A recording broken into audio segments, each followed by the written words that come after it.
Corregí 15 parciales por lo que ¿Tenés veo acá. nota? ¿Tenés nota? Pará, trátame bien que estoy pelado de viejo. Me hablas así, me asusto. No, sí, Habemos notas. habemos notas, pero hasta que no tengo todas no doy porque si no después empieza la celosía. Entonces, después tiro todas las notas juntas. Nah, no seas botón, no hagas eso. Ese chamullo que corrigió Estás 15. endulzando. Tirá uno, tirá uno. 12 corregí. Mirá. ¿Qué estuviste Bueno, viendo Netflix todo el fin de semana? ¡Oh! Está lindo Netflix. No. No, dale, tirá uno. No, qué sé yo, a ver. El de Fede Perry, muy bueno. Nico Rabasa, muy bueno. Benítez Sosa. ¿Quién es Benítez Sosa?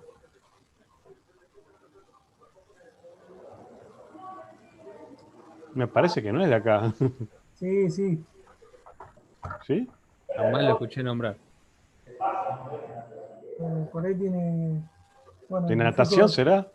No, yo no tengo nada. Ese muchacho cada tanto se conecta, a veces el participante aparece. Ah, bueno, ¿viste? Bueno, ahí tenés. Pero Yo nunca, no lo tenía muy presente y armó un muy buen examen, por ejemplo. ¿Viste? Y cosas que sorprenden porque yo tenía más o menos lo que dice Ariel. Para mí no se conectaba siempre, pero por lo visto sigue bien las clases porque... ¿Y Álvarez? No leí Álvarez. Leí el de Nico Rabasa, el de Fede Perry, el de Agustín Laigle, Gabriela Castro, Tania Gisela Obredor, Morienega, Díaz Garro, Benítez Sosa, Costa Ana, Chocobar, Espino La Celina y Pascual Di Sergio. La puta, Esos queda ya están afuera. corregidos. Aparte de eso tengo lo de tercero más todos los otros laburos, ¿no? Pero algunas cositas que yo me fui anotando acá como para repasar por lo que estuve viendo. Disculpame, quiero, ¿te puedo hacer una consulta? Consulte nomás. No, ¿sabes por qué te digo? Porque me mandaste un mail diciendo que el examen... Lo vi, Jonathan. Ah, Sí. me Me olvidé de ¿entendiste lo responderte. del...? Sí, te Bueno, entendí. sí, pues me hiciste corregir lo que te mandé y el parcial no.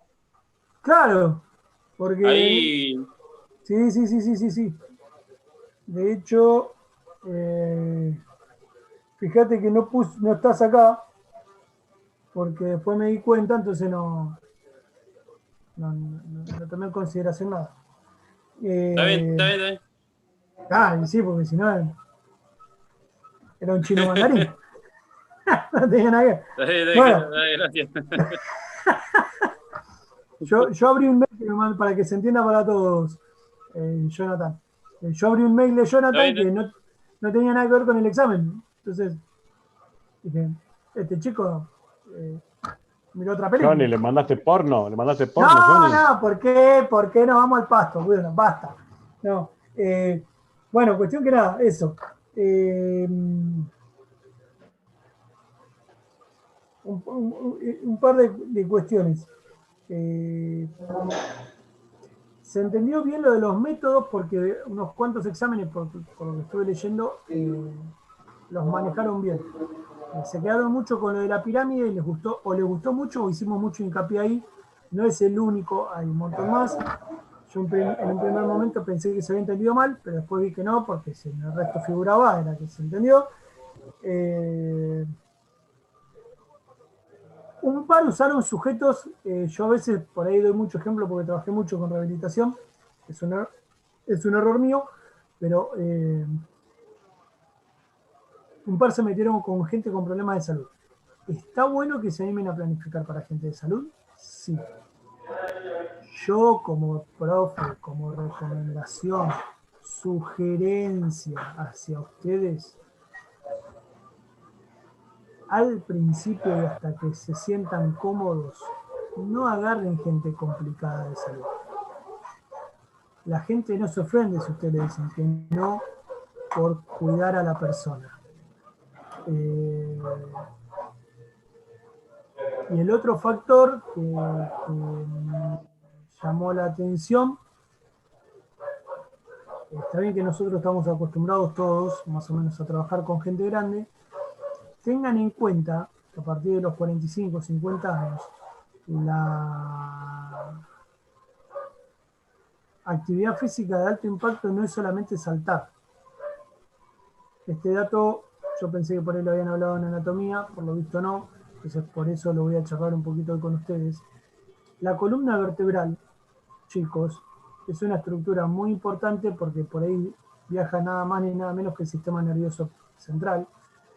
De ahí salen todos los plexos nerviosos, que son las vías de información, tanto sensitiva como motora, y tener en cuenta que hoy la calidad de vida es mucho mejor que antes, eso estamos todos de acuerdo,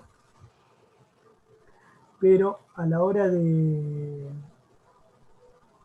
darle actividad física a cualquier persona de más de 50 años, tengamos en cuenta que las flexiones profundas de columna y las grandes rotaciones o hiperextensiones de columna son delicadas a esa edad.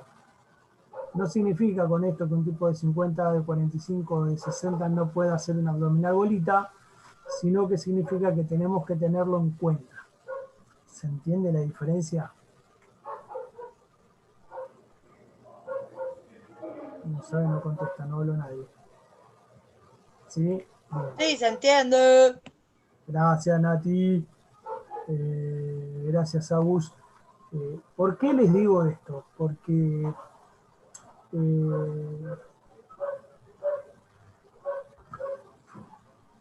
nosotros podemos tener una contractura arrastrada a través de los años, que cuando la persona no viene haciendo mucha actividad física, no le genera más que alguna molestia cuando camina mucho.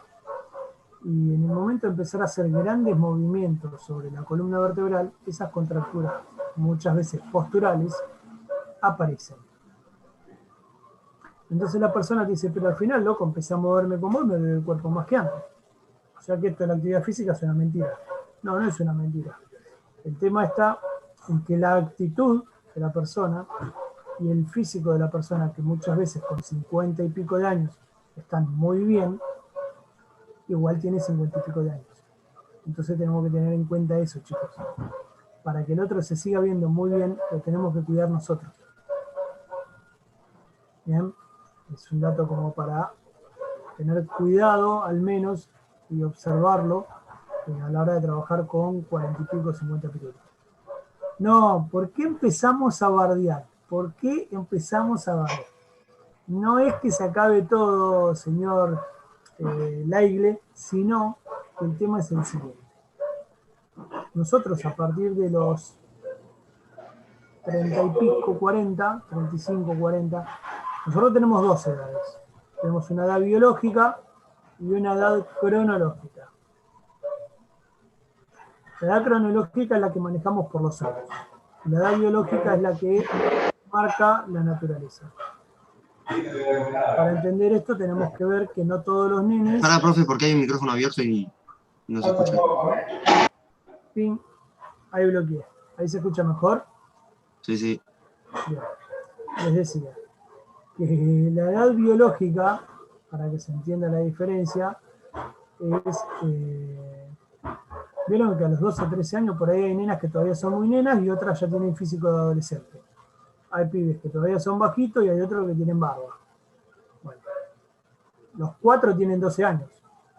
Nada más que unos tienen una edad cronológica que es la misma, pero una edad biológica diferente. A los 45, 50 pasa lo mismo. Algunos con 45, 50 años están en una edad biológica todavía buena y otros no. Esto tiene que ver con un montón de antecedentes genéticos, no nos vamos a meter tan profundo en eso, pero sí es importante entender para ustedes que la carrocería, como se dice en el barrio, tiene desgaste. Y los años están, por más que la persona se cuide mucho, por más que todo lo que ustedes quieran, el tiempo de uso existe. Entonces, a la hora de recomendar actividad física para esta población, porque yo estoy más cerca de esa población, tenemos que entender que hay ejercicios que podemos hacer, que son un montón, pero que hay ejercicios que para llegar a hacerlos, no significa que no se puedan hacer, para llegar a hacerlos tenemos que pasar por un proceso para que nosotros como profe veamos que esa persona puede realizarlo. Entonces, para eso se usa algo que se llama una metodología. ¿Qué es hacer una metodología? Agarrar el ejercicio que ustedes quieran, segmentarlo y empezar a hacerlo por partes, hasta llegar al ejercicio completo. ¿Se entendió hasta ahí? Sí, sí. Bien. Eso con respecto a la pobre columna de los que estamos más cerca de la tercera edad que de la segunda.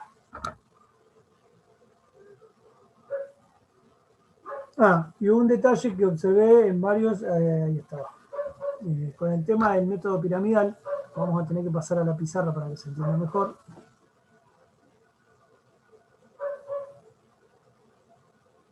Esperen que no leo.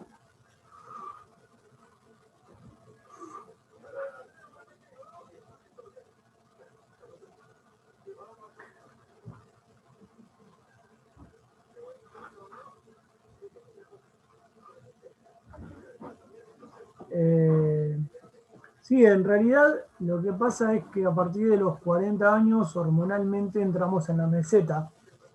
Entonces, entre los 40 y los 50 años la mujer entra en lo que es la menopausia, el hombre entra en lo que es la andropausia. Nosotros tenemos un ciclo hormonal igual que el de la mujer. Por eso hay que dejar de tener esos chistes cabotes que se hacen tan a menudo, por suerte cada vez menos.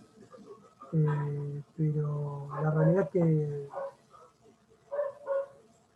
las dos biologías tienen un ciclo hormonal. Bueno, Carlos, yo tengo 4-3, no llego a lo de ustedes, pero estoy más cerca de ustedes que de los pibes. No, ¿por qué es importante entender eso? Porque en la medida que le das actividad física o sostenés la actividad física de una persona de más de 40, los valores hormonales se van a proyectar mejor en el tiempo. Entonces vamos a pasar a tener un tipo de 50, 60 años en mejor estado en comparación con cualquier persona que no haga actividad física, y vamos a tener un adulto mayor de 60, 70 años mejor que aquel que no se ha ocupado de su actividad física y de su motricidad. Entonces, es una población muy, muy linda para trabajar, sobre todo porque son conscientes y hacen caso la mayoría de las veces, pero por sobre todo, me agarró fiaca, disculpen, pero por sobre todo es una población que cuando se dedica a entrenar tiene los tiempos y los recursos para hacerlo, entonces son constantes. Es raro que una persona de 50 años tenga altibajos en su actividad física, son de trabajar mucho tiempo. Pero bueno, la realidad es que todo esto no se puede ignorar, hay que tenerlo en cuenta y hay que saber trabajarlo para tener un buen resultado. ¿Bien? Y tranqui, Carlos, que no pasa nada. A ver, tenemos un montón de ejemplos de que los años son años nada más, hay que saber llevarlos y hay que saber cuidarlos. Nada más. Creo que pasa por ahí la situación. Bueno, hasta ahí con esto. A lo de la planificación.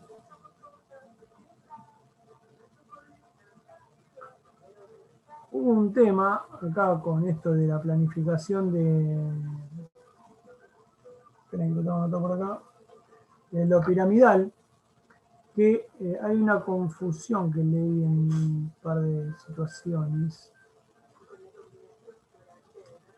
donde me ponían, por ejemplo,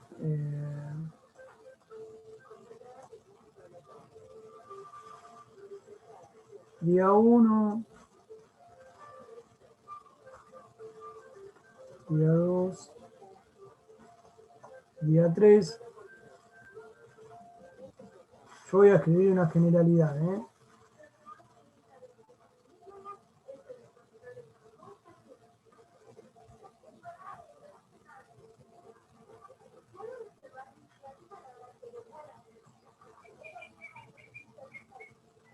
me gusta verlo sin tilde. Entonces, por ejemplo, todo el día 1 hacíamos 3 por 12.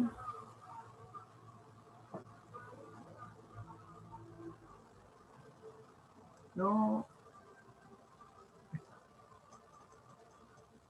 Todo el día 2, 3 por 15. Y todo el día 3, 3 por 18. En realidad, eso no es un método de escalera. No es un método de pirámide, es un método de carga estable. Por ahí se prestó la confusión en la explicación. Cuando yo uso la misma cantidad de series y repeticiones un día entero o en un ejercicio entero, eso es carga estable.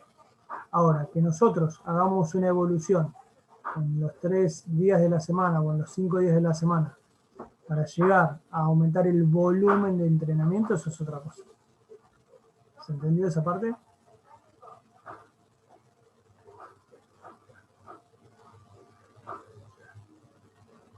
¿Lo podés repetir, Jero? Sí, ¿cómo que no?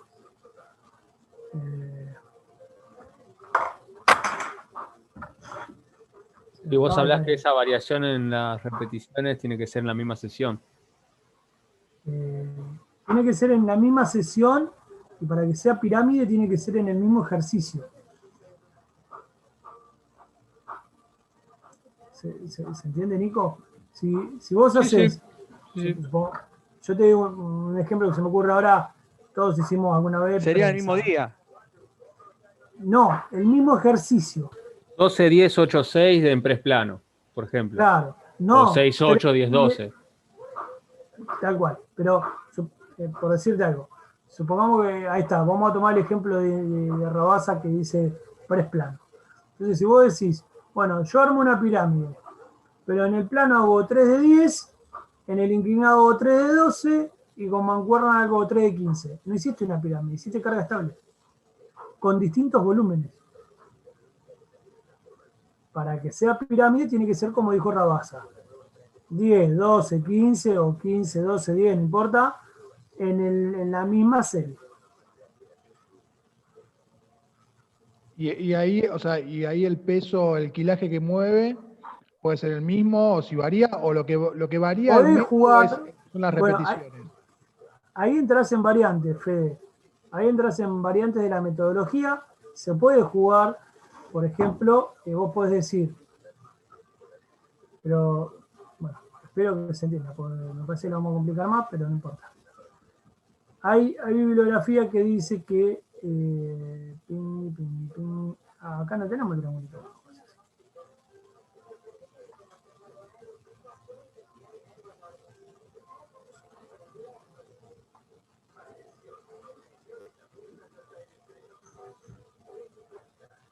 La bibliografía que nosotros vimos hasta ahora dice que nosotros podemos hacer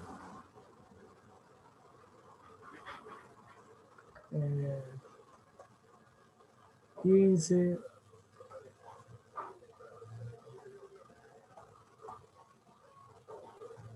bien, en realidad sería una pirámide trunca, ¿no? Pero como para que se entienda. Entonces con 15 vamos a trabajar al 45%, con 12 vamos a trabajar al 60%, y con 10 vamos a trabajar al 70%. Bien, ahora ya podemos hablar en porcentaje porque entendemos esto del RM, la carga relativa y demás. Si no lo quieren poner en porcentaje, lo podemos poner en kilos para que se entienda, a modo de ejemplo. ¿Qué sé yo? 30 kilos. Jero, Diga. o sea que en la pirámide va de mayor a menor y de menor a mayor, digamos, el Exacto. porcentaje. Okay. Sí, pero tiene que ser en la misma serie, Nati. Ok. ¿Bien? Listo. Ahora, ¿qué pasa? Acá me preguntan cuáles pueden ser las variaciones sobre este método. Bueno, una forma de variar el método, que se usa mucho, la que más se usa es esta. Como variación, ¿eh? Vos haces una línea recta.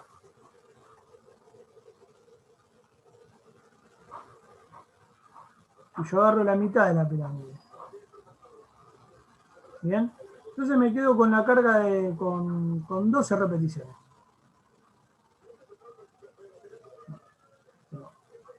Bien.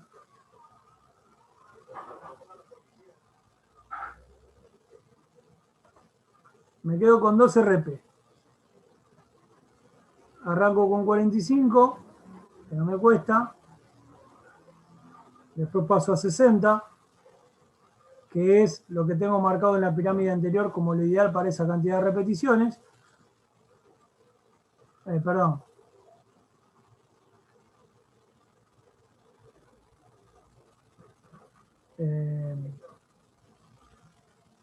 Está bien, el 60%. Y la última la hago al 70%. Ahora, ¿qué pasa? Cuando trabajo al 70%, estaba listo para hacer 10 y ahora le voy a pedir que haga 12. ¿Se entiende? Mantengo la cantidad de repeticiones, pero varío el peso. Entonces se dice que también es una pirámide. Otra variación de la pirámide podríamos hacerla de la otra Tengo forma. una consulta. En el ejemplo que diste de mantener las repeticiones, igual en ese se tendría que aumentar el descanso, porque si no, la persona no podría hacer 12 repeticiones aumentando el peso. Y bueno, ahí está el juego con la fatiga, Eric. Ujú. Porque vos ahí lo que podés hacer es justamente no cambiarle el descanso para ver cómo soporta el cambio que vos le estás pidiendo y la exigencia, y eso va a traducirse en una adaptación. ¿Se entiende? Sí, sí. Bien. Entonces, después, la otra forma sería, por decir algo, me quedo con el 45% de la carga y hago 15, 12 y 10. ¿Y cómo puedo hacer para que de esta forma igual se exija? Con la velocidad del ejercicio. Exacto. Una es la velocidad del ejercicio y la otra es esto que nombró Erika hace un ratito, bajarle la pausa. Te doy 30 segundos de pausa entre cada serie. Entonces vos decís, bueno, pero con el 45% no pasa nada. Bueno, sí, pero entre cada serie descansaste medio minutito nada más. Son variaciones, pero se entiende que uno de los dos aspectos de la pirámide se mantiene. ¿Se entendió hasta ahí? Sí, excelente. Bien. Hay que entender una cuestión, chicos. Las metodologías son formatos que sabemos que tienen un nivel de respuesta eficiente. Las variaciones son justamente eso, variaciones.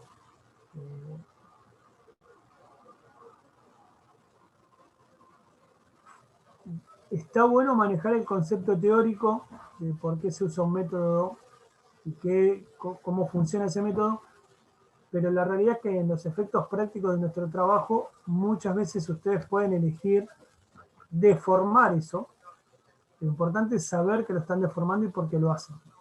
Si no, hagamos cualquier cosa que está todo bien. En realidad no pasa de esa manera. La mayoría de las veces, manteniendo el formato y manteniendo el sistema, sabemos que la probabilidad de éxito es alta. Entonces, por eso nos mantenemos bajo esos métodos. Cuando empezamos a jugar con la metodología, muchas veces lo hacemos porque estamos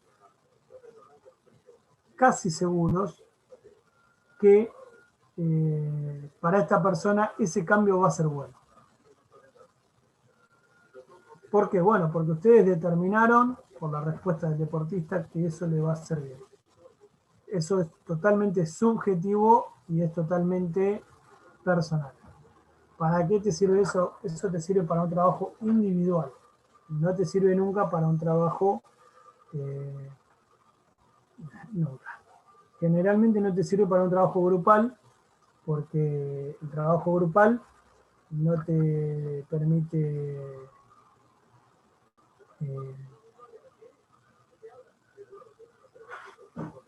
evaluar esas diferencias tan chiquitas. No encontraba la palabra.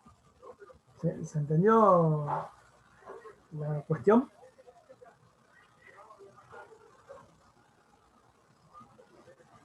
Qué buena pregunta, Mario. No sabe, no contesta, se quedaron todos callados. ¿Alguno que abra el No, micrófono? como para resumirlo y entenderlo, Jero, si mantenés repeticiones durante un estímulo, digamos, durante un día del entrenamiento, sería estable. Repeticiones, o sea, podés jugar con repeticiones y claro, y peso. Las series no varían, o sea, si yo hago 3 series o 4 series, no varía tanto en el método, ¿o sí? No. No. O sea, son las series y la carga. Si yo voy aumentando o bajando en base a las repeticiones que haga, si es una pirámide invertida o una pirámide, digamos, convencional, o las variables que vos... O una escalera. O una escalera. Y si yo hago las mismas repeticiones en X cantidad de series, sería estable. Exacto. Con el mismo peso, digamos. Exacto. Vos fíjate que todo parte de lo estable, Fede, porque nosotros, la pirámide que hace, agarra el método estable y lo deforma para estresar más rápido el sistema nervioso. El oleaje lo que busca es generar otro tipo de estrés. Y la escalera, otro tipo de estrés. Pero en todos los que se busca es pedir un nivel de respuesta diferente de parte del sistema nervioso. Claro, un poco más de exigencia, digamos. La estable te va exigiendo y vas avanzando, digamos, de a poco, quizás. No siempre es más exigencia, ¿eh? Yo te pongo a hacer 2 meses de pirámide. ¿Bien? Y trabajamos del 60 al 75, 80%. Y durante un mes te pongo carga estable, pero del 80 al 90% de tu RM, te puedo asegurar que la carga estable te arruina, ¿no? Claro, sí, depende de la carga. Depende de la planificación, siempre depende de la planificación. El método lo único que hace es ayudarte a entender cómo vas a exigir el sistema nervioso. Ahora, eso vos lo podés usar para arriba, para abajo, para el costado, para adelante, A veces vos necesitas tirar para atrás a un deportista en el buen sentido. ¿Qué significa tirarlo para atrás? Que la persona viene cerca de una saturación deportiva porque está totalmente estresado por lo que está haciendo. Entonces vos agarrás y le empezás a bajar las cargas de laburo para que se sienta seguro, para que levante la autoestima, para que sienta que todo el trabajo que viene haciendo se exprese en un entrenamiento. Y a partir de todo eso la persona se siente más segura, libera tensión, se acomoda y avanza de nuevo. Entonces siempre depende del objetivo. Esto es así. Los métodos son métodos. No te aseguran un objetivo, sino un tipo de trabajo. ¿Se entendió ahí la diferencia, chicos? Sí, es para tener un orden, es para seguir una idea. Sí, y generalmente, bueno, vos mencionabas antes los tiempos. Generalmente el método lo tengo que trabajar, porque vos hablamos siempre más o menos son 4 semanas para ir viendo ciertos cambios. Ese más o menos es el mínimo, digamos, para usar un método, bueno, más o menos 4 semanas, con alguna que otra variable de esta que quizás mencionás, pero ponele, si hago una pirámide, de la semana que viene, no sé, hago una pirámide invertida, o lo hago al revés, o estable la semana que viene, y la otra semana vuelvo a pirámide, es medio un lío. O sea, hay que tratar de mantener más o menos 3-4 semanas un mismo método. Sí, porque viste que hay gente que vos la ves que entrena todos los días algo distinto. En realidad, los métodos lo que buscan es algo que se llama adaptación fisiológica y adaptación músculo-esquelética o funcional. Todas esas adaptaciones se generan a partir de que el cuerpo sufra algo que se llama fenómeno de adaptación o síndrome general de adaptación, que al cuerpo le toma entre 4 y 6 semanas. Entonces, si yo un día te saco a correr, al otro día te hago hacer pesa, al otro día te hago hacer full body, al otro día te hago hacer aislación de culturismo, a tu cuerpo no le enseñé ni una cosa, ni la otra, ni la otra. Y ahí es donde la persona hace actividad física, pero en realidad no entrena. Ahí tenés la gran diferencia. Y para el que hace salud, Jero, igualmente eso no lo ayuda o necesitas igual un orden. Más allá, obviamente no vas a llevarlo de una cosa a la otra, pero digo, quizás no es tan estricto, ¿no? El método no tiene que ser quizás tan lineal. No, Puedes jugar podés permitirte jugar mucho más. Yo no lo hago. Sí, pero sí, podrías. no, son formas de laburo, digamos. Sos ordenado para todo, ¿no? Para este sí o para este no. Claro, sí. ¿Sabes qué pasa? Que en la metodología uno aprende a leer el cuerpo del otro. Entonces, cuando vos te armás un sistema de trabajo, que lo mantenés una X cantidad de tiempo, eso a vos te da datos de cómo la persona va respondiendo. Y eso, chicos, se traduce en tener éxito porque vos planificás una cosa, la evaluás, no significa que lo testeás, sino que vos haces una evaluación de lo que viene pasando y a partir de ahí vos podés modificar para un lado o para el otro la próxima etapa, pero para que esas etapas tengan un valor agregado, vos tenés que poder sacar un resultado de eso. Y cuando justificamos por la salud hacer de todo un poquito, es difícil evaluar, porque como no le terminaste de generar ninguna adaptación al organismo, es medio complicado. Yo trato de no hacerlo y no recomendarlo. Así. Pero sí entiendo que es un poco lo que hablábamos al principio, ¿no, Jero? Que haces más un mantenimiento y podés hasta hacer un retroceso, porque estás haciendo un trabajo que capaz que al no estar especificado es un gasto calórico, pero no surte ningún cambio al cuerpo.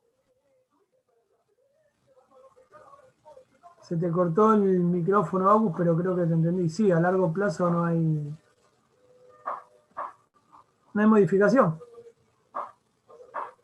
O sea, entre eso, yo entiendo que dice entre eso y estar sentado viendo Netflix, obviamente va a estar mejor. Del lado de salud, salir del obvio, pero lo que vos estás apuntando es que no tenés una medición, un progreso y no sabés si estás avanzando o no, o estás en el mismo escalón que hace 4 semanas atrás, o un mes, 2 meses, 3 meses, y vamos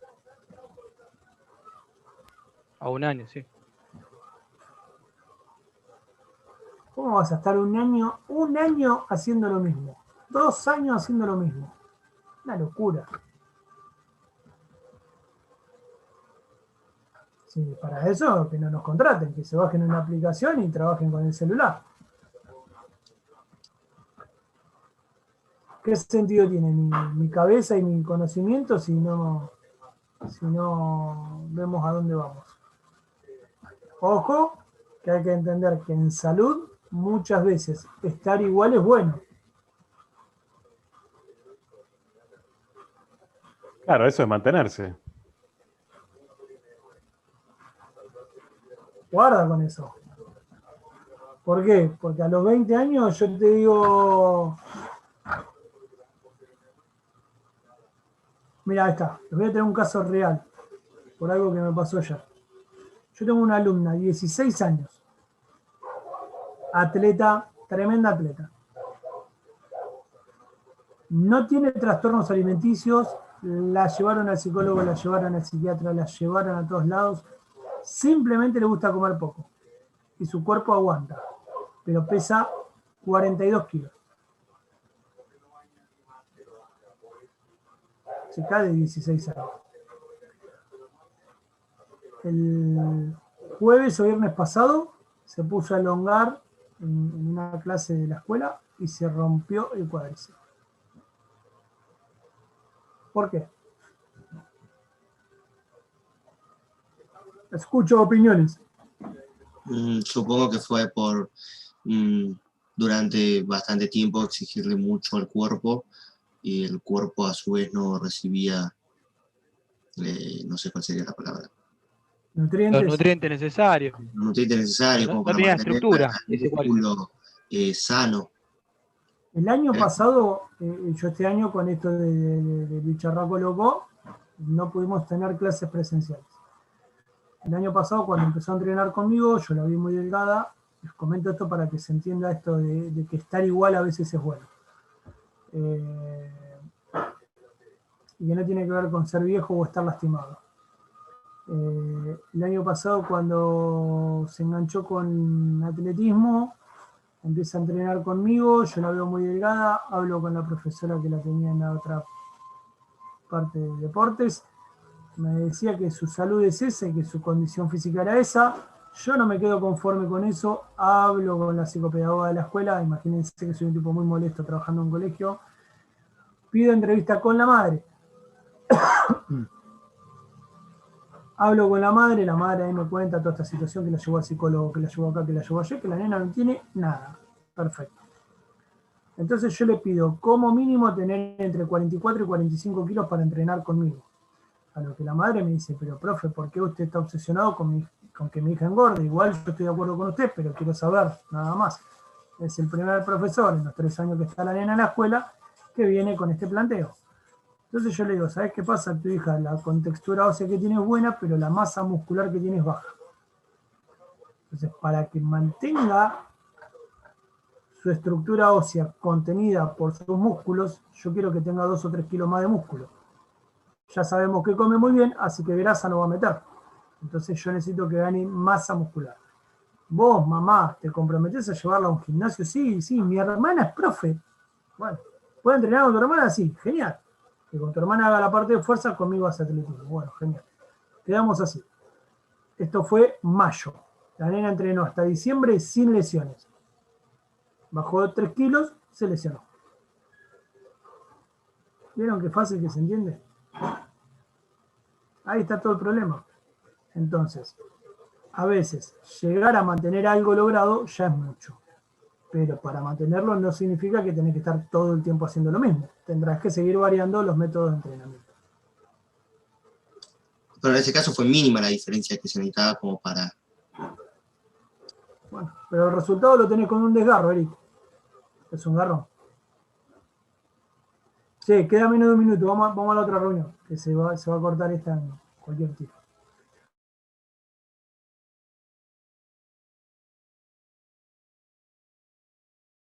Las metodologías, el tema de cuál es la diferencia entre ver algo a nivel semanal y algo a nivel sesión.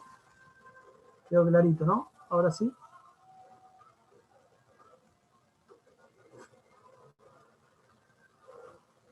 Ok. Voy a suponer que sí. El que cayó otorga. Ahí Nico subió el pulgar. Bien. Bueno, hasta ahora de los parciales, las 2 cosas que me llamaron la atención fue esa. Lo de la columna, lo de los métodos. Creo que no más. No. Bueno, de resistencia habíamos empezado a ver la definición.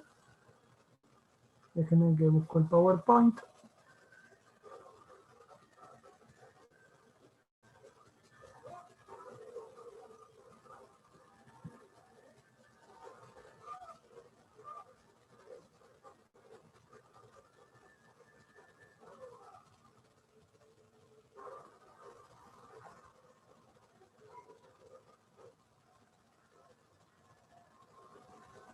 Bien. Todos estos beneficios ya los habíamos nombrado. ¿Se los acuerdan?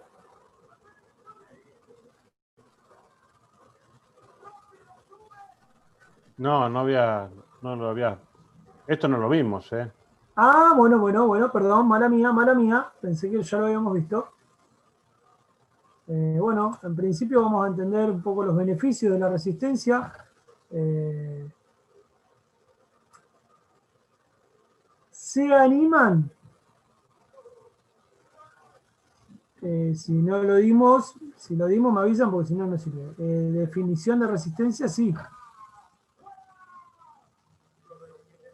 Por ahí alguno no se acuerde, pero... No era que tenía que usar más de un grupo, o sea, 2 o 3 grupos musculares en el tiempo para que se Sí. produzca la resistencia. Sí. Bueno, redondeámela. Pero Fui a buscar yo agua. Vos la tenés en el botellito ahí. escuchame una cosa. Yo te aplaudo porque participás, Agus, está bien. Ya eso es Resistencia mucho. no es el trabajo de muchos grupos musculares en a Por lo más largo de del 3 tiempo, minutos. extendido en el tiempo. Sí, arriba de 3 minutos. Ahí va, ahí va. Que Tiene comprometan el 3/4, dijiste. Ahí va, tiene que comprometer las 3/4 partes del cuerpo. ¿Sí? Entendemos que cuando el cuerpo trabaja todo el cuerpo, eso ya lo sabemos, pero en forma activa 3/4 partes. Bien, hasta ahí. Y tiene que durar más de 3 minutos el trabajo, pero no de forma continua. Uno puede trotar 1 minuto, caminar 1 minuto, trotar 1 minuto, caminar 1 minuto y está haciendo resistencia. No siempre es salir a correr o salir a pedalear o salir a nadar o ponerte a hacer una coreografía de baile media hora seguida. ¿Se entendió esa cuestión? Eso por un lado. Y por otro lado,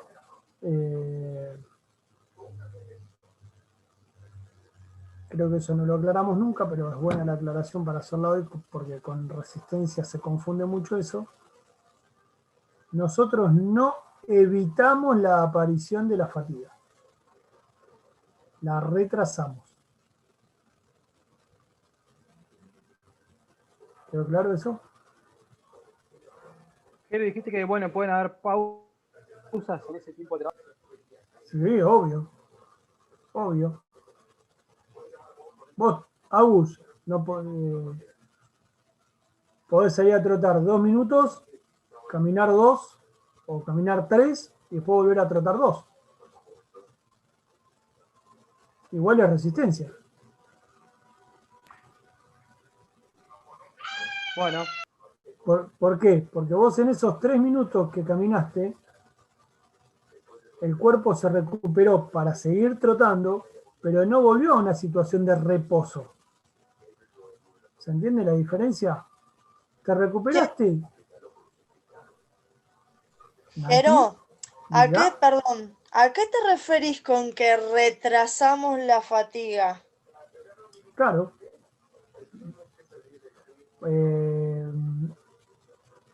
¿Vos jugaste cancha de 11?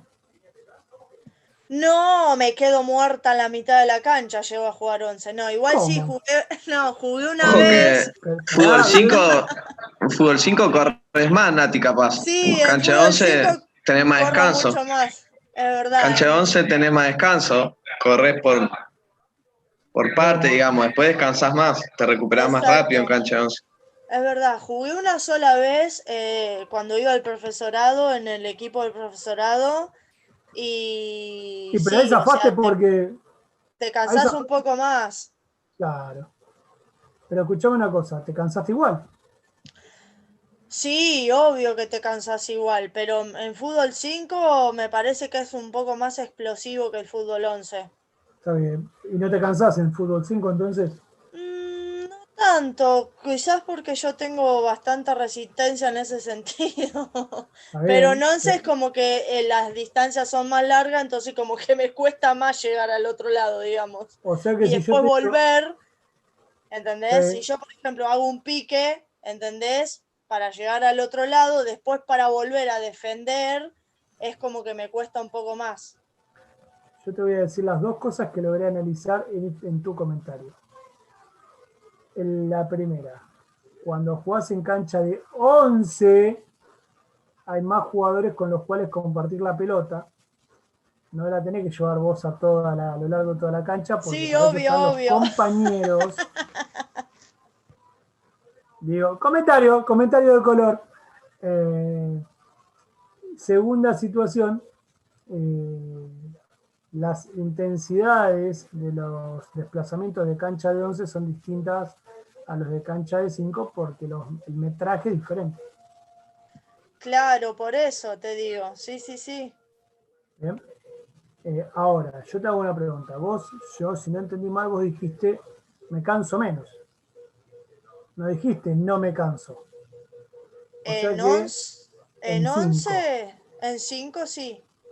Bien. O sea que si yo te digo, vamos a jugar un partidito de 5 para calentar y después jugar un partidito de cancha de 11, no pasa nada, está todo bien. Podría haber, también tendría que ver mi resistencia ahora, por ejemplo, en cuarentena, ni a palo te te hago un partido de 5, después te juego uno de 11 porque me morí, si no estoy entrenando. Bien. Entonces, la fatiga existe siempre. Ok. Lo que pasa es que cuando vos estás entrenada, como bien dijiste recién, o cuando estabas más entrenada que ahora, esa misma fatiga tardaba más tiempo en aparecer o aparecía más tarde. Ah, ok, Pero ahora no entendí. deja de aparecer. Claro, tenés razón. ¿Entendés? Ok, ¿Por qué? Porque hay un concepto muy popular que yo entreno para no cansarme. En realidad no entrenás para no cansarte, en realidad entrenás para cansarte después. claro. ¿Después de cuándo? Y después del objetivo que me planteé. Si yo me planteo correr 90 minutos en una cancha de 11, tendré que entrenar para que la fatiga aparezca en el minuto 95. Claro, tenés razón. Ahora lo entiendo. Ok. ¿Entiendes? Ajá. ¿Qué te ayuda a vos y a todos los chicos este comentario? Les ayuda a entender que cuando vos entrenas a alguien, siempre se tiene que cansar un poco, pero que no tiene que ser un entrenamiento igual a una competencia. En la resistencia se nota mucho más que en los trabajos de fuerza, porque muchas veces la gente corre o pedalea o sale a nadar lo mismo y a la misma intensidad que cuando compite.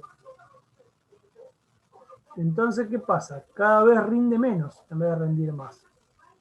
Porque ese nivel de cansancio que suma con el transcurso de los entrenamientos se transforma en agotamiento, no es fatiga. Y ahí es donde se lastima. ¿Se entendió ese dato, chicos? Sí, perfecto. Genial. Pregunta del millón para el entrenamiento de la resistencia. ¿Cuánto tiempo puede entrenar una persona más o menos sana el primer día que quiere hacer resistencia? 2 horas. Iba de 20 minutos. Arrancamos, las apuestas arrancan de 20 minutos a 2 horas. Más o menos, alguien, Una horita. una horita estás en el medio. No me hagas la del tibio. No me hagas la del tibio porque no me está diciendo ni mucho más ni mucho menos. Tibio, tibio. Si hay que elegir entre esas dos, me quedo con la de Carlito, más 20 minutos. Bueno. No, 2 horas yo me tiro. Si es Pero resistencia. vos que preguntaste, ¿cuánto puede, hasta cuánto? ¿Hasta cuánto puede aguantar una persona un entrenamiento de la resistencia? No hace nada, pero no está enfermo de nada. Y vos decís, bueno, vení, vamos a empezar a entrenar. Pero nunca en su vida Hasta que hizo. se rompa pasan 2 horas. hasta que se rompa. Cuando sangra, deja, no. Para mí puede, como dijo Eric, aguantar hasta 2 horas, pero lo recomendable es menos. Creo que lo dijiste a esto. Bien, no me Concuerdo. acuerdo, por eso pregunto. Concuerdo con eso. Fisiológicamente se dice que una persona puede empezar el primer día a entrenar más o menos 2 horas y media sin mayores trastornos en su salud. Antes que empiecen a bombardearme con que esto es una estupidez, entendamos que eso lo va a poder hacer un solo día, no 3 veces en una semana. Esa es la gran diferencia. Vos agarras a alguien que está desentrenado o que es sedentario y la primera semana le das 7 horas y media de resistencia y lo termina en la cama, le agarra fiebre, falta el trabajo, se enferma. Eso no es saludable. Si es saludable esto que comentaba Carlos, esto que decían ustedes, arrancar con entrenamientos de media hora, de 20 minutos, de 40. Si ves que va la cosa bien, rápidamente vas a llegar a entrenar lo normal que entrena todo el mundo, que es una hora y media. ¿Bien? Cualquier entrenamiento que tenga más de 20 minutos y menos de una hora y media es algo que es saludable. Ya cuando una persona puede entrenar más de una hora y media, generalmente está más cerca de algo que es de alto rendimiento que de hacer actividad física para estar sano. ¿Se entiende la diferencia de eso? ¿Podría repetir lo último que dijiste? Sí, cómo no. Cuando una persona entrena entre 20 minutos, media hora y una hora y media, generalmente está en un nivel de entrenamiento saludable. Cuando una persona entrena más de una hora y media por día, ya está más cerca de lo que se llama alto rendimiento. ¿Se entendió ahí, Jonathan? Sí, buenísimo, Jero. Muchas gracias. Bien. ¿Cuál es la otra pregunta que surgiría de ahí? ¿A qué intensidad están trabajando? ¿A qué intensidad? Pero antes de eso, Nico, ¿no estaría bueno entender la diferencia de qué es el alto rendimiento?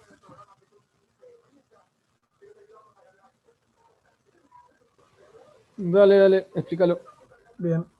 Objetivos claros, objetivos específicos y, en general, una persona que hace alto rendimiento entrena más de 3 veces por semana, hasta 5 o 6. Algunas veces 7.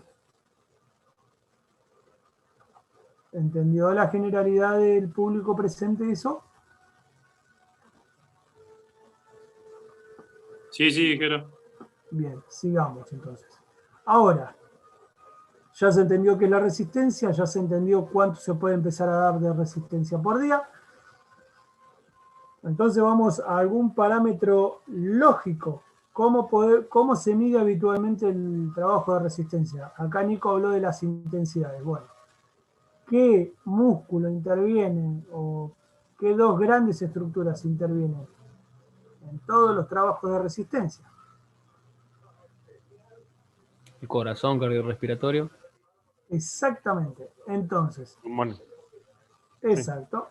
Esas dos estructuras son las que se usan para medir a la persona. Podemos medir las ventilaciones, o sea, cada vez que sacamos aire, o podemos medir la frecuencia cardíaca. La frecuencia cardíaca tiene varios puntos para medirse. Lo que se utiliza en el entrenamiento habitualmente es el conducto radial, que se encuentra acá. ¿Bien? ¿Todos saben tomar la frecuencia cardíaca?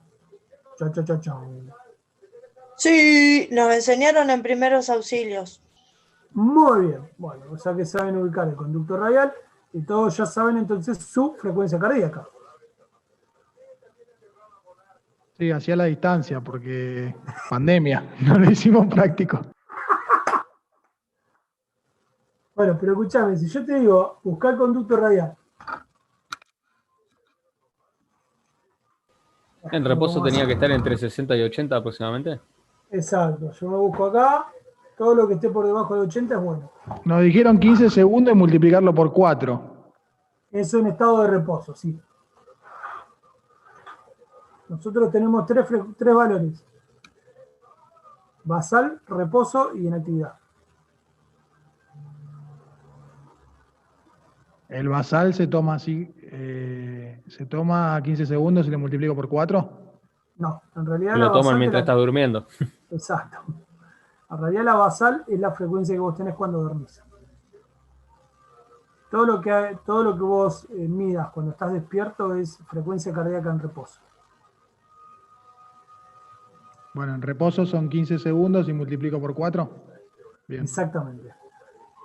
¿Y entrenando? Y hay dos más. Podés hacer 6 segundos o 10 segundos. A mí me gusta la de 6 segundos. ¿Por qué 6 segundos? Porque desde el segundo 1 al segundo 6, el periodo de tiempo que transcurrió no llegó a bajar la frecuencia cardíaca porque está volviendo a reposo. ¿Se entendió eso? Sí, sí. ¿Sí? Cuando yo tomo 15 segundos, los últimos 5 segundos, la cantidad de latidos por minuto promedio ya bajaron un poquito. Entonces no es tan real como lo que vos tenés cuando estás haciendo actividad. Lo mejor para medirte la frecuencia cardíaca es tener un cardiotacómetro. Hoy, bicharraco magistral que apoya la huellita dactilar y te toma. Y tenés aplicaciones que te compras el cinturón, te lo pones y le pasa toda la data al celu. Hay un montón de formas de medir con la nueva tecnología que nos facilita un montón tener registro de esa frecuencia cardíaca. Pero la realidad es que cuando uno trabaja la resistencia, la mayoría de las veces lo hace en forma grupal, y para hacer una medición rápida y práctica, lo más común que se sigue utilizando es medir la frecuencia cardíaca en el conducto radial. Para eso, cuando es haciendo ejercicio, se toma entre 6 segundos o 10 segundos. ¿Se entendió hasta acá toda esta parte del quilombito? 6 segundos y multiplico por 10. Exacto. Y 10 segundos y multiplico por 6. Exacto. Ok. Te voy a decir cuál es el pro y el contra de eso. Los 6 segundos es la proximidad con la finalidad del esfuerzo. ¿Bien? Pero cada pulsación que vos le errás son 10 pulsaciones que fallás. O sea, si contaste mal una pulsación, le erraste por 10. Más menos 10, entonces. O más.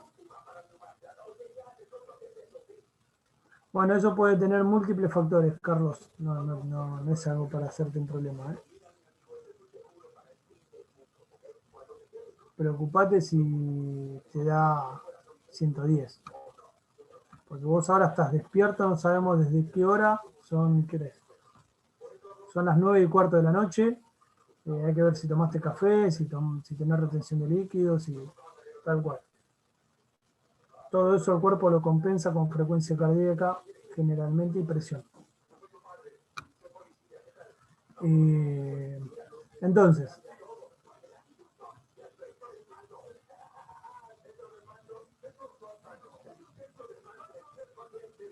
claro, bueno, pero ahí tenés. Son un montón de horas despierto yo. Entonces, la primera justificación para que esto funcione bien es hacer la siguiente cuenta. ¿Quién tiene celular con calculadora a mano y tenga ganas de hacer cálculos rápidos?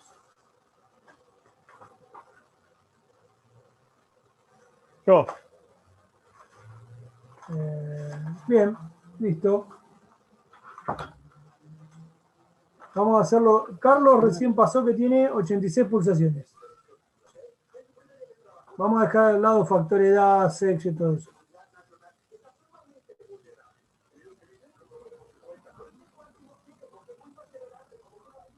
¿Alguno que se haya tomado las pulsaciones ahora y que le haya dado menos?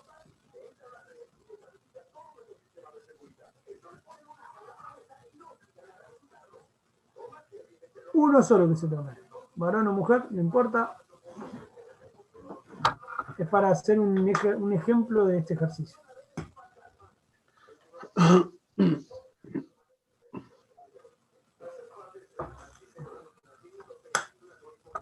Che, paren, de a poco, paren. Sí, no griten todos los números juntos que me pierdo.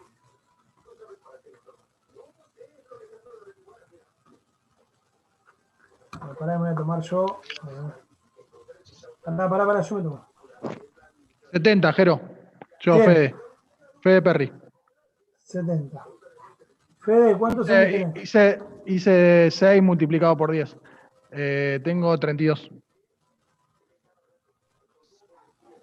Carlos. Bueno, tiene 70. Pará. Carlos, ¿cuántos años tenés? 52. Bien. Carlos, ¿cuánto estás pesando? 93. Fede. 75, más o menos. Hace rato no me peso igual. Bueno, más o menos. Tenemos casi 20 kilos, 18 kilos de diferencia.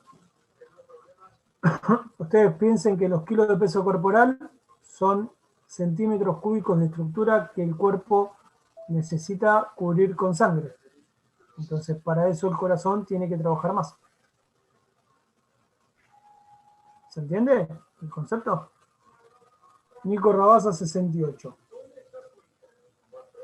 Nico, ¿cuántos años? 28.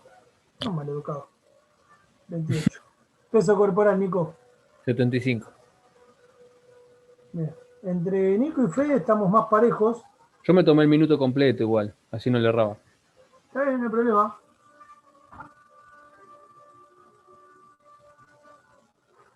Si quieren, cada uno. Está bien. Son 88 pulsaciones, Nati. Ok. Si quieren, cada uno ahora haga esta cuenta en su casa. Sí, vamos a hacerlo así, en forma individual, el que se tomó. Yo voy a sacar el cero, voy a poner la calculadora también. Así los ayudo. Entonces, Carlos va a hacer el suyo, Fede va a hacer el suyo y Agus va a hacer el suyo. Pero ¿cuál es el cálculo? Ahora voy. Ustedes ya hicieron la cuenta de cuántas pulsaciones tienen en un minuto. Entonces, ahora vamos a multiplicar. Yo voy a seguir el de Carlos para darle el ejemplo. Vamos a hacer las 86. Agustín le dio 70, bueno. Por 60. ¿Por qué por 60? Porque son las 86 pulsaciones por minuto por una hora. Sí, bien. Bien. Carlos tiene 5.160. Fede, ¿cuántas tenés? 4.200. Agustín.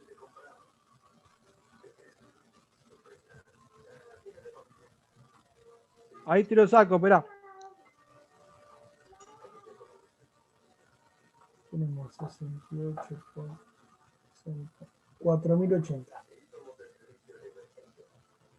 4.200. 4.080. 68. Yo te había perdón. dicho. Nico era. Sí, 4.080. Pero es más joven, ¿viste? Sí, ya empezamos a meter excusas, la puta. Escuchame una cosa. ¿Qué querés? Escuchen Está esto. entrenado el chaval encima. Ah, encima está entrenado el maleducado. Fíjate una cosa. Carlos tiene otra edad, tiene otra contextura física. Su motor por hora funciona 5.160 veces. Entre Fede Perry y Nico Rabasa, que tienen edades similares, tienen el mismo peso corporal, pero Nico tiene 2 pulsaciones menos por minuto. Su corazón trabaja 120 veces menos por minuto. ¿Me siguieron? Sí, por hora. Entonces, ahora vamos a hacer una cuenta para entenderlo fácil. Vamos a hacer 120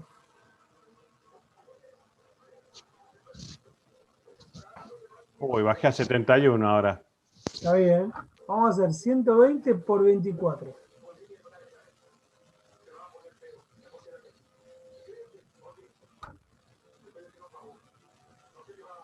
Perdón. 24 no, porque no está a las 24 horas despierto, ¿no? Perdón. Son 120 pulsaciones, está bien, menos por hora, está bien. 120 por 24. 2.880.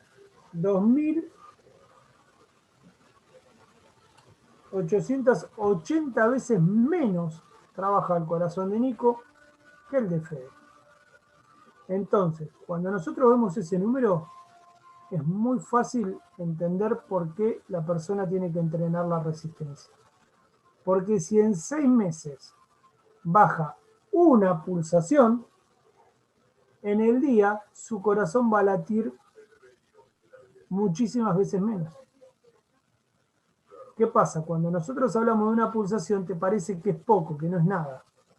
Cuando haces el cálculo por hora y por día, entendés que es un montón. ¿Me siguen hasta acá, chicos? El comentario y la importancia de comprender esto.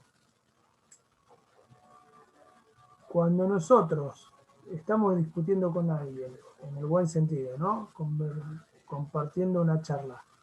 Dicen, che, pero ¿y por qué hinchas tanto con esto de trotar? Bueno, háganle esta cuenta. Háganle la cuenta con sus pulsaciones y si le miras en un año haces 2 pulsaciones menos, mirá todo lo que baja. Es muchísimo. ¿Bien? Con 2 pulsaciones menos por día son 2.800 pulsaciones menos por día que trabaja el cuerpo. Es un montón de descanso para el corazón. Y eso se traduce a todos los efectos asociados a esto. El pulmón va a ventilar mejor, la presión va a ser diferente, el sistema circulatorio va a trabajar menos, entonces el sistema nervioso va a estar más relajado. Todo eso va a funcionar mejor. No hay discusión sobre esta situación, esto son números, a la gente le gustan los números. Bien, hasta acá se entendió qué es la resistencia y una de las fundamentaciones es el beneficio sobre el sistema coronario y respiratorio. ¿Vamos bien? Pregunta, comentario, consulta. Ajá. Yo Bien, recién te dije que era 87. Dale, Agustín, preguntá. No, yo quería preguntar, no sé, capaz estás por preguntar lo mismo. Yo lo hice con el de 15 segundos y lo hice antes con el de 6 segundos. Vos dijiste, bueno, uno era para laburo ya trabajando y el otro no. Me dio una diferencia pequeña, pero bueno, 70 a 68. Bueno, lo ideal es hacerlo con la... Se cortó Agus. Lo ideal es hacerlo con aparatos, digamos, ya medirlo con un... No. ¿Cómo se llama? Un tensiómetro, ¿no? Un cardiotacómetro. El tensiómetro lo único que te va a dar es la presión.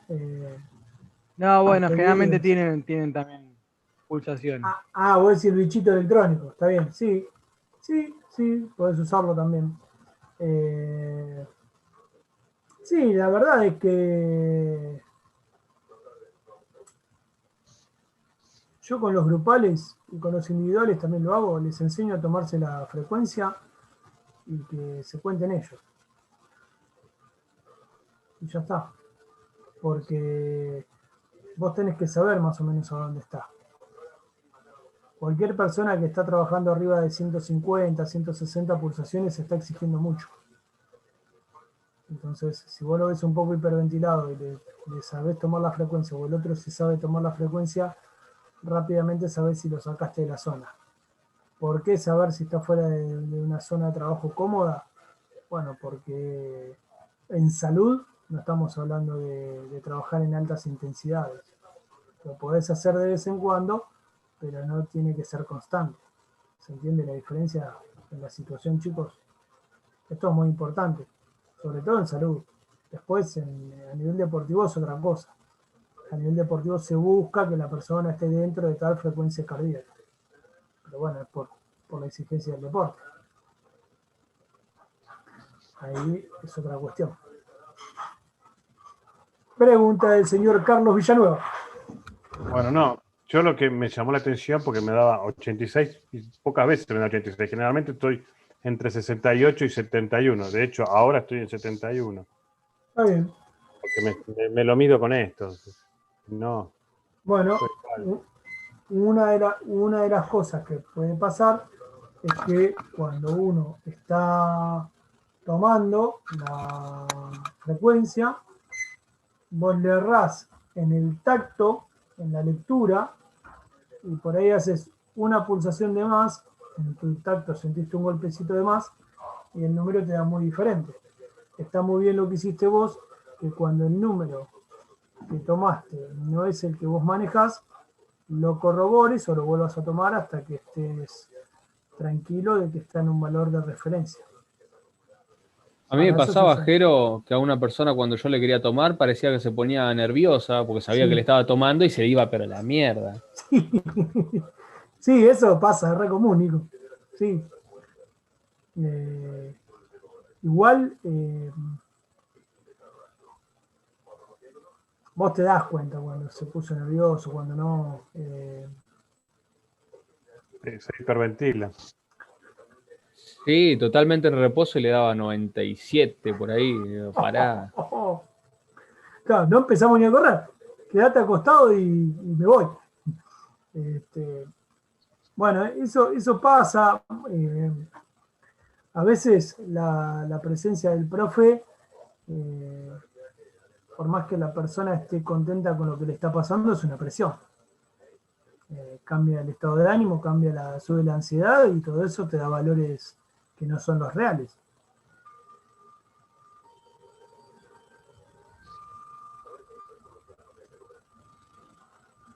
Bueno, no empecemos a ir a ese terreno porque son cosas que pueden pasar, Nati. El hombre no aclaró, uno no pregunta.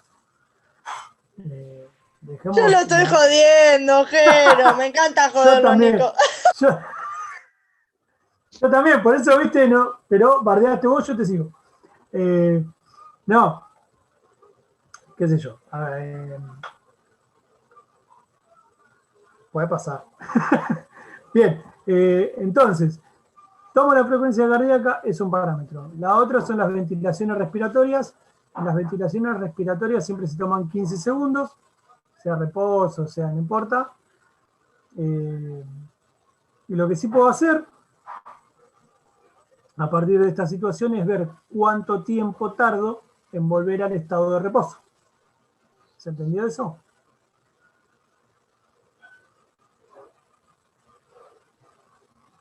Sí, sí, en ese caso, ¿cada cuánto le tomás? No, en ese caso haces así. Antes de empezar a hacer la actividad le tomás o la frecuencia cardíaca o la respiratoria o las dos. Hace un circuito o una estación o una parte del entrenamiento que vos se te haya ocurrido dar en ese momento y le tomás ni bien termina para saber cómo está y dejás correr 2 minutos o 3 y le volvés a tomar. Si le tomás cada 1 minuto sería lo ideal. Entonces ahí vas tomando el parámetro de cómo toma la recuperación el cuerpo. En general en un ciclo de 3 minutos tiene que estar bien. Si tarda más de 3 minutos hay que tener cuidado en las próximas actividades. A no ser que le hayas pedido un pique de 80 metros la máxima velocidad, obviamente, ¿no? Estamos hablando de algo normal. ¿Se entendió esa diferencia, gente? ¿Sí? Bien. Último esfuerzo del día martes. Vamos a la última reunión. Ese.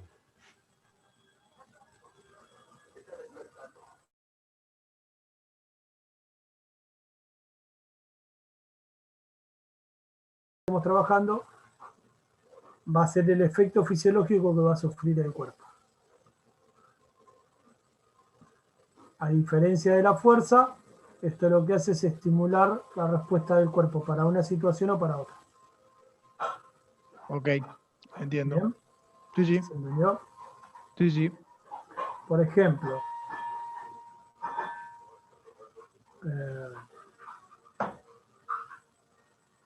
¿todos escucharon la palabra regenerativo? Es una palabra muy común. Sí, Sí. Los profe, vamos a hacer regenerativo y qué sé yo, ¿viste? Y uno piensa que el regenerativo se usa después de competir. Y en realidad el regenerativo es una de las áreas funcionales y es una zona de trabajo. Vos podés entrenar a alguien en la zona del regenerativo. Y después hay otra palabrita que se usa mucho, otra frase que se usa mucho, o concepto que es el VO2 máximo o consumo máximo de oxígeno. Como el regenerativo es el más suave, el VO2 es el más intenso. Son para diferentes cosas, pero son zonas de trabajo. Después tenemos lo que se llama el subaeróbico y después tenemos lo que se llama el superaeróbico. Esas son las 4 grandes zonas de trabajo que se utilizan en la resistencia. Pero antes de eso, está bueno entender un poquito los beneficios, aparte de la frecuencia cardíaca, que te trae entrenar justamente la resistencia. Que son beneficios que no son, hay algunos que son similares, pero que son propios de esta capacidad.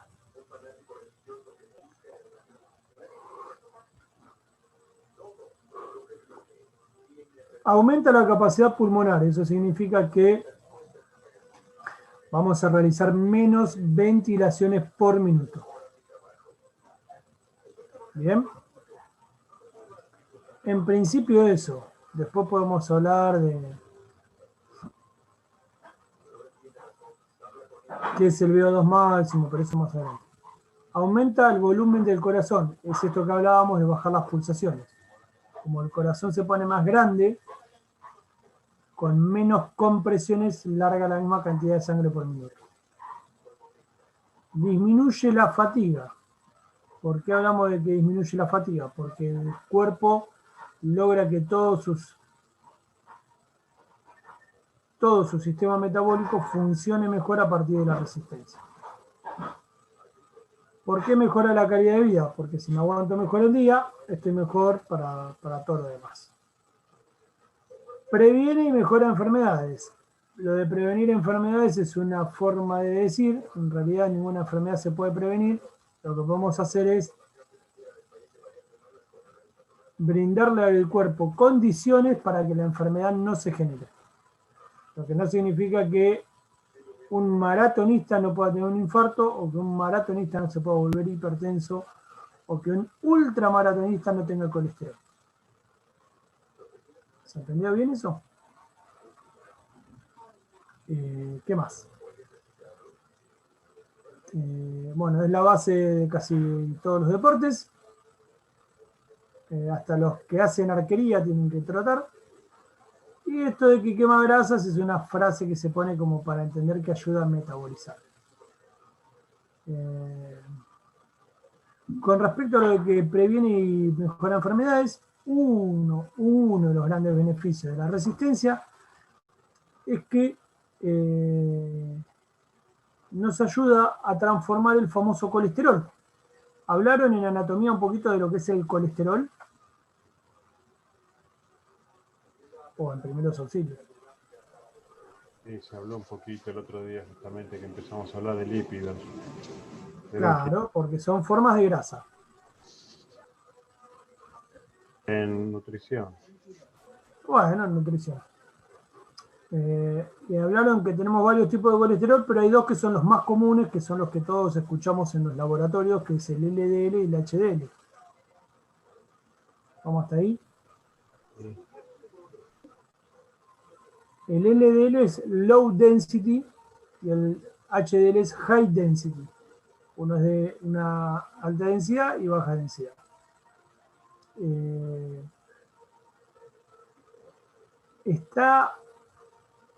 Tiene mala prensa el LDL. En realidad no existe el colesterol malo.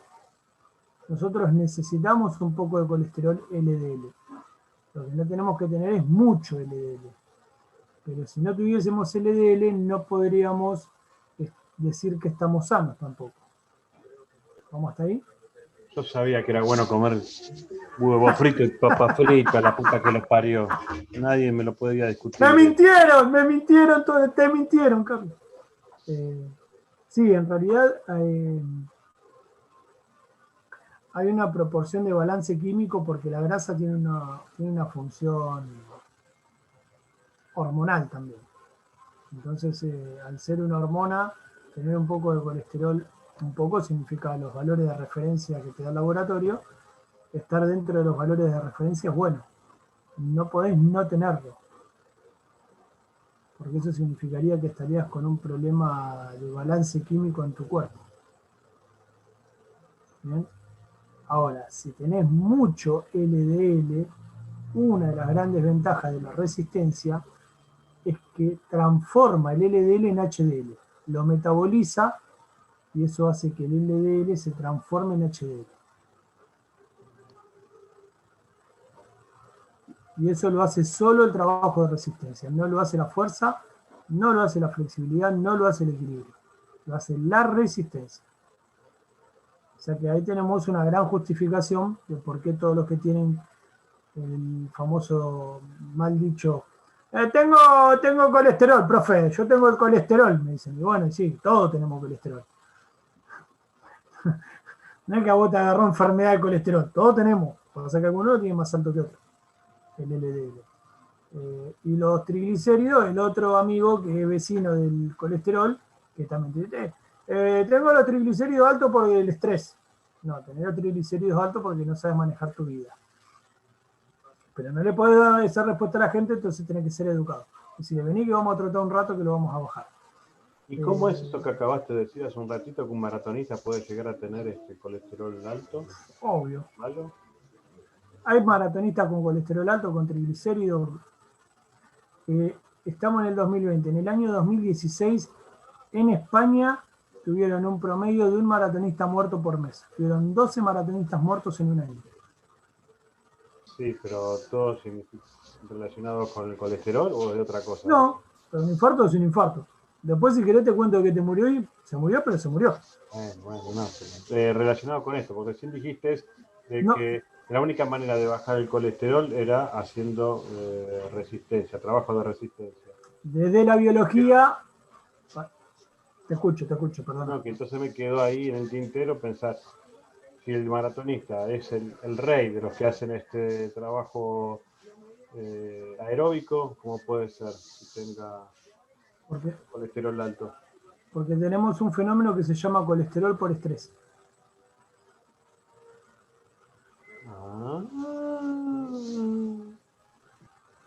Tenemos triglicéridos por estrés. Tenemos hernia de disco por estrés. Tenemos desgarro muscular por estrés de fuerza. No te dije, Gaby, que yo soy gordo por estrés. Existe la fisura ósea por estrés muscular. Nosotros estamos acostumbrados a escuchar el término tono muscular. Después existe la hipotonía, que es cuando estamos todos flojitos, y la hipertonía cuando estamos todos marcados. Hay gente que por sistema nervioso, por el nivel de tensión que maneja, está hipertónico, más allá de que hay enfermedades asociadas a esto, y están todo el tiempo sumando carga nerviosa que se la transfieren a un determinado grupo muscular y llegan a fisurar el hueso en el momento de entrenamiento por la carga que está sufriendo el hueso en forma constante. Son casos 1 en miles, pero hay. Lo más común es que haya colesterol por estrés y triglicéridos por estrés, al igual que resistencia a la insulina por estrés. Son todas patologías, hipertensión por estrés, son todas patologías que habitualmente, no siempre, haciendo actividad física se regulan. ¿Por qué les digo habitualmente y no siempre?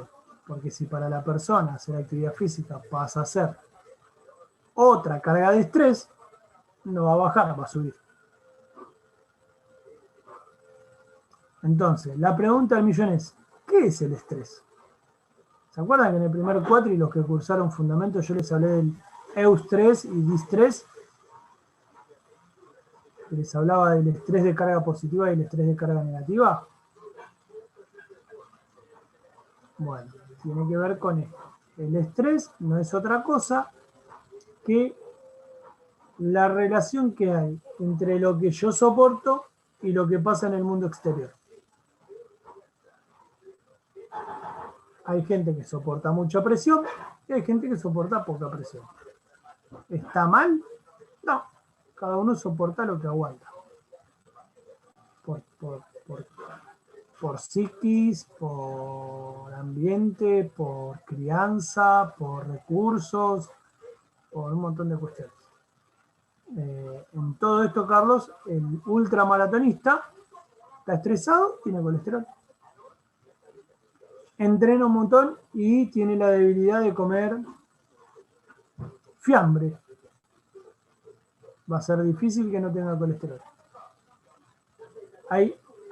No hay ningún alimento que tenga, escuchen chicos, esto es muy importante. No existe el alimento con colesterol. Eso es mentira.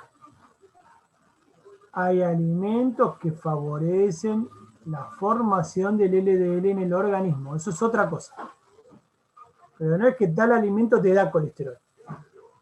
Tal alimento genera las condiciones en el ambiente interno para que el cuerpo genere esta grasa de mala calidad. ¿Se entendió la diferencia? La pizza no engorda, engordamos nosotros. Es el mismo concepto, Carlos, exactamente. Si vos te comes 2 porciones de pizza, pero al otro día te vas a correr 45 minutos, no te va a hacer mal 2 porciones de pizza. Ahora, si todos los días corres 3 horas, pero el día que te sentás a comer pizza, te comes 6 porciones de pizza, lo bajás con Coca-Cola, con cerveza, y atrás le metés un cuartito de helado, pero yo entreno un montón y la pizza me hace mal. No, la pizza no te hace mal, lo que te hace mal es todo lo que le metiste.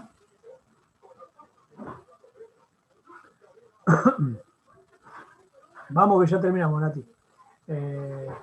Chochos y cenas, sí, todos chochos y cenas. No, a mí me descompone, pero con el tiempo te acostumbras a no comer de esa forma.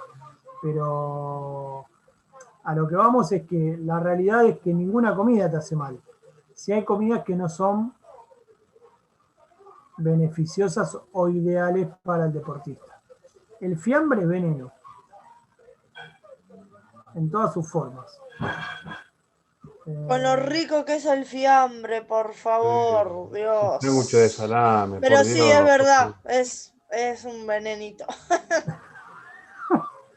Es veneno. Las galletitas no están a la altura del fiambre, pero son malas.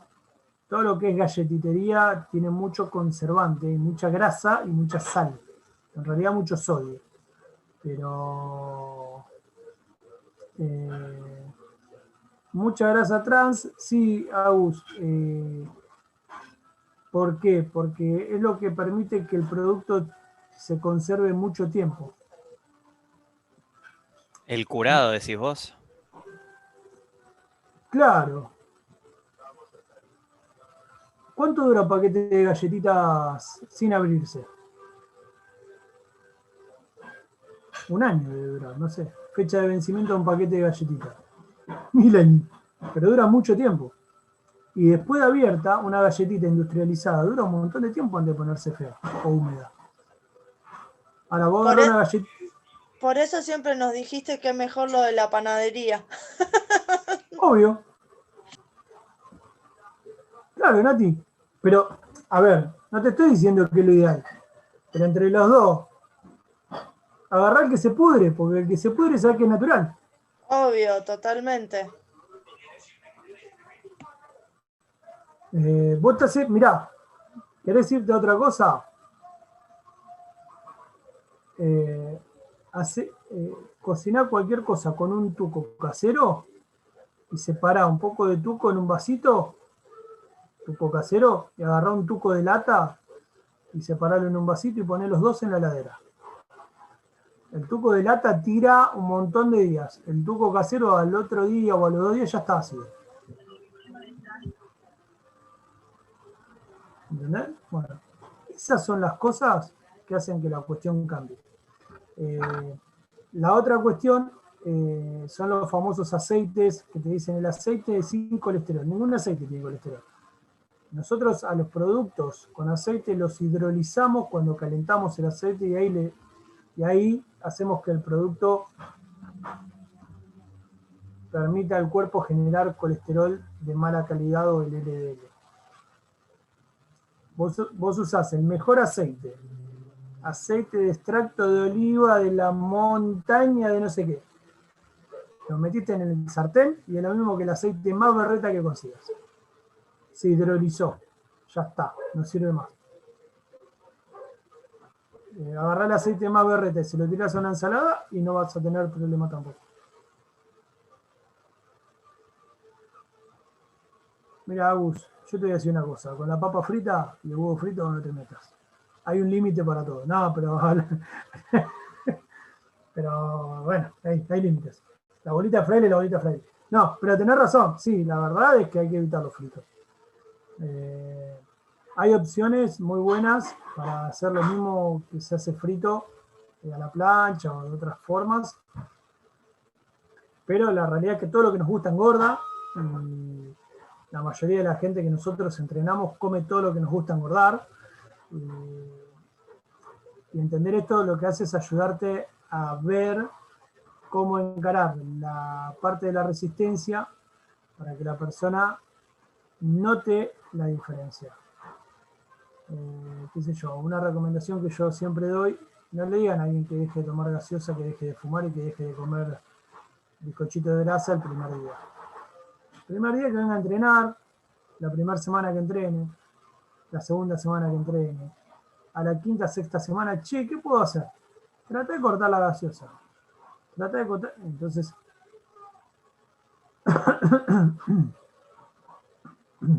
Mira, Carlos, una cosa es dar la recomendación, yo no soy nutricionista, no hago dietas para la gente, te puedo dar una recomendación, pero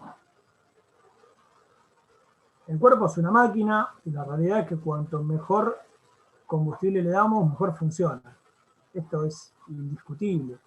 En la medida que vos comés verduras, comés carnes de buena calidad, comés harinas, pero que no estén tan procesadas, que no tengan tantos conservantes, el cuerpo funciona muchísimo mejor. Hoy sí, es admirable. Yo la verdad que los felicito por tener una disciplina que es difícil de sostener en el tiempo. Hoy se está usando no mucho... sea una disciplina, capaz que a ellos les gusta. Ellos disfrutan porque les gusta comer sano. Eso es lo que me encantaría a mí tener esa cosa, disfrutar de comer sano. Mira, comer sano. Ningún hábito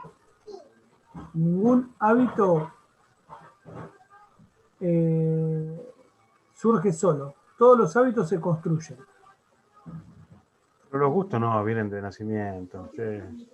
No, podés modificarlo tranquilamente. Yo comía como el orto y ahora disfruto de comer sano. Por eso te digo. Se puede. ¿Ves, Sí, Nico? A vos te odio también. Yo también te quiero, Carlito. Pero esto que dice Nico Molina es muy real. Nosotros tenemos que aprender en esta parte de la charla dos cosas. La primera es que de la nutrición que se encargue el nutricionista. Nosotros podemos dar una recomendación. Y la segunda, que no tenemos que ser monjes tibetanos, chicos. ¿Te gusta comer factura? Comete una factura. ¿Te gusta? La realidad es que desde el marketing nosotros no nos vendemos bien estando con sobrepeso. Pero yo no comparto eso de que el profe tiene que ser 90, 60, 90. Yo no lo soy, ni mucho menos, ni lo pretendo. Sí me parece que tiene que ser un tipo más o menos saludable. Por una cuestión de tener una coherencia entre lo que uno dice y lo que uno hace. Pero entender que una cosa es el deportista que compite y que ese sí está necesitando estar sujeto a un plan de nutrición, y otra cosa es la persona que viene a entrenar para sentirse bien, para estar un poco más sano y bajar el estrés, y que si a todo eso yo le exploto la cabeza con un plan de comida, más que bajarle el estrés, le estoy dando un factor más de estrés. Entonces, eso me parece que está bueno tenerlo claro. Y después nada, es entender que estos factores van a ser, más aún en la resistencia que en la fuerza, van a hacer la diferencia. Porque vos bajás la grasa y bajás las grasas, bajás las grasas y bajás un poquito el peso, y el cuerpo empieza a rendir muy diferente para trotar, para pedalear, para correr, para todo esto. Se nota mucho. 3, 4, 5 kilos menos, el cuerpo es otra cosa, vuela. Entonces ahí no se puede discutir mucho el resultado.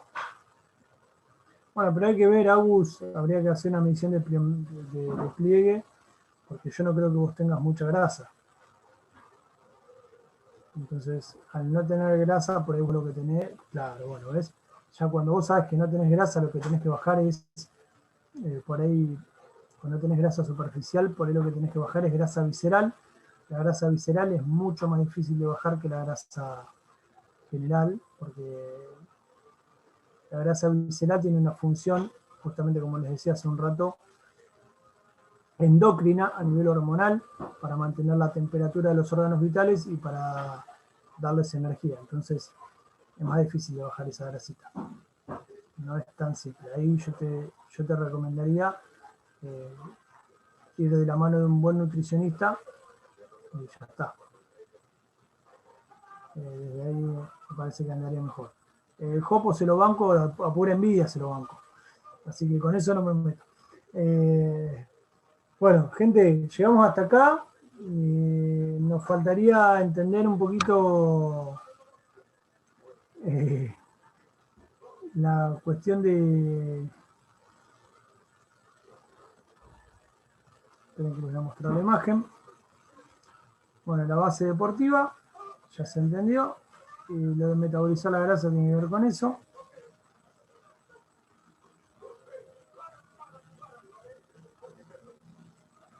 Ahí va, genial. Bueno, el gasto oxidativo cambia porque la mitocondria, cuando nosotros empezamos a oxidar grasa, se vuelve más eficiente. Y es uno de los organismos a nivel celular que se puede reproducir. Entonces por ahí tenés una mitocondria y a los 3-4 meses tenés 3 mitocondrias, tampoco vas a tener 10. Pero la realidad es que al tener más mitocondrias, lo que haces es, en el mismo tiempo de trabajo, aumentar el gasto calórico. Eso por un lado, y por otro lado, la realidad es que cuando nosotros hacemos trabajo de resistencia, como se usan muchas estructuras musculares al mismo tiempo, son muchas mitocondrias al mismo tiempo metabolizando ácido graso. Entonces, eso es lo que hace que se favorezca lo de mejorar el peso corporal. Más que mejorar el peso corporal, mejora el sistema oxidativo. Porque si no, dejas de comer, no va a pasar nada. Esto es así. Lo que sí pasa es que el organismo se vuelve más eficiente para entrenar y hay algo que es genial, que es la liberación de toxinas. Cuando vos empezás a hacer actividad física, se abren más los poros. Hay un fenómeno que se llama, un beneficio que es que aumenta la capilarización. Eso significa que hay más aporte de sangre por centímetro cúbico del cuerpo. Entonces, los poros tienen mejor aporte sanguíneo y eso hace que las toxinas salgan más fácil del cuerpo. No sé si les pasa a usted, pero los que hacemos actividad física, en la media sudamos antes que los demás. Nos movemos un poquito fuerte y estamos sudando. Eso es propio de un trabajo de resistencia. ¿Sabes que me di cuenta de eso en la cuarentena? Sí. Antes, sí, no lo había pensado, ¿verdad? Antes, cuando estaba entrenado, chivaba al toque. Ahora salgo a andar en bici 1 hora o correr media hora y chivo menos. Exacto. Pero lo que sí tenemos a favor es que si bien chivamos antes, tenemos un olor que no es desagradable, es olor a sal. Bueno. Che, Jero, ¿qué es eso que a veces veo que en los gimnasios, que a veces a los tipos les salía humo de la cabeza? Sudor. ¿Eh? Sudor. Y pero a algunos les salía más ¿Sí? humo de la cabeza que a Sí.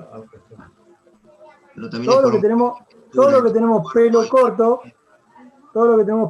cuando liberamos el sudor, la diferencia de temperatura genera vapor, como la humedad esa no queda atrapada en el pelo, parecemos una chimenea chiquitita. El sudor. No es porque por ahí se toman alguna cosa, ¿viste? Para bajar la grasa. No. Yo se lo atribuía a eso. No. Con respecto a la cara de Nati, cuando quieras, no lo hagas. Pero te va a tocar si ya no te tocó. Cuando estamos en el gimnasio y hay alguien que come muy mal, que empieza a entrenar, el olor del sudor que tiene es muy desagradable, es rancio. Bueno, pero no miento lo que cuento. Es desagradable, pero es verdad. ¿Por qué pasa eso? Porque está liberando todas las toxinas que tiene en el organismo. Vos sudás, llegás con olor a sudor, pero ese sudor es agua y sal más que nada. Es totalmente diferente. Sí, y cuando es al revés, porque a mí me pasa que yo no sudo. Prácticamente no chivo, soy seco, gracias a Dios. Pero, ¿qué es eso? Entonces, Eso no es saludable, porque el sudor es una regulación térmica del cuerpo. Puede ser porque no hagas la suficiente actividad física para empezar a sudar como corresponde, o porque no hayas entrenado durante mucho tiempo tu sistema de resistencia. no me refiero igualmente ahora, me refería también, ahora me pasa, pero antes cuando era joven y corría y todo lo demás sudaba y yo... Puede pasar. Yo conozco gente que no sudaba por un problema de salud.